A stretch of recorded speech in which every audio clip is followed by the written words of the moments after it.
So I want to start with, you probably get this a lot, but I want to start with an explanation of when I first discovered your work, which was at the old Empire, Leicester Square, before they gutted it, and it was a screening in 2005, an early screening of The Descent. And to this day, I have never had such a visceral, almost primal, animal-like reaction to a horror movie. I was almost trying to get out of the cinema while trying to watch the movie.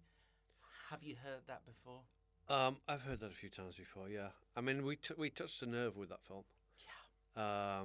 I think we did for Small Spaces what Jaws did for Sharks, and kind of unexpectedly, I when I was making it, I figured maybe like 2 out of 10 people like suffer from claustrophobia, but as it turns out, it's more like 9 out of 10. And people were getting deeply affected by that more than I expected. So yeah, I mean, it was a good result.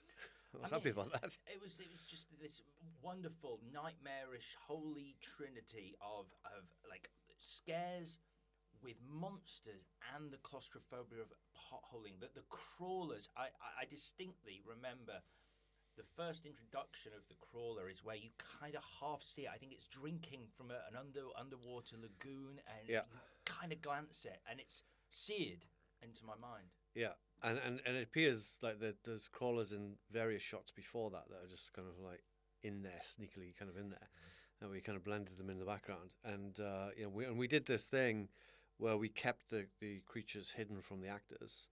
And even the actors playing the creatures were hidden from weren't allowed to communicate with the actors at all.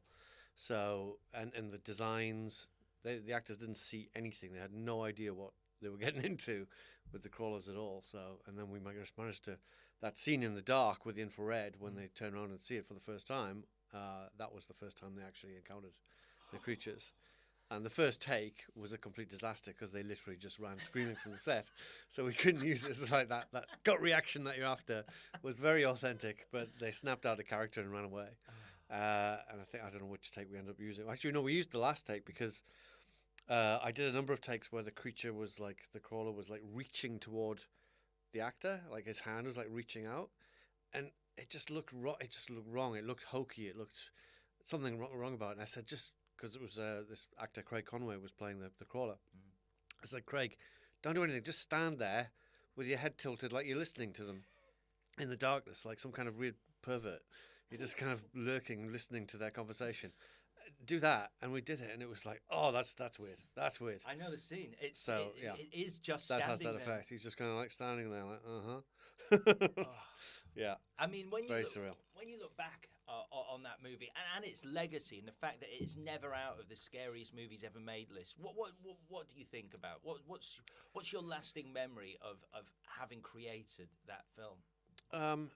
Well, I mean, it's obviously I'm incredibly proud of what we managed to pull off with, because at the time we were kind of the underdog movie. There was another much bigger budget cave movie that like suddenly appeared when just as we were getting into production. It was like, is that the one with Cole Hauser? Yeah, it's called The Cave. Yes, And that was like that had way more money than we did. So we were like, oh my god, what are we going to do? But we just stuck to our guns, and I set a series of rules in making the film about how we're going to shoot the caves, that there shouldn't be no extraneous light sources in the caves, only what the characters take with them. So yes, there will be huge portions of the screen that are going to be pitch black, but that's what I want to capture.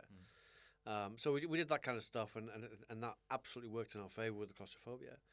And then thankfully people still talk about us, and they don't talk about the other one so much at the end of the day.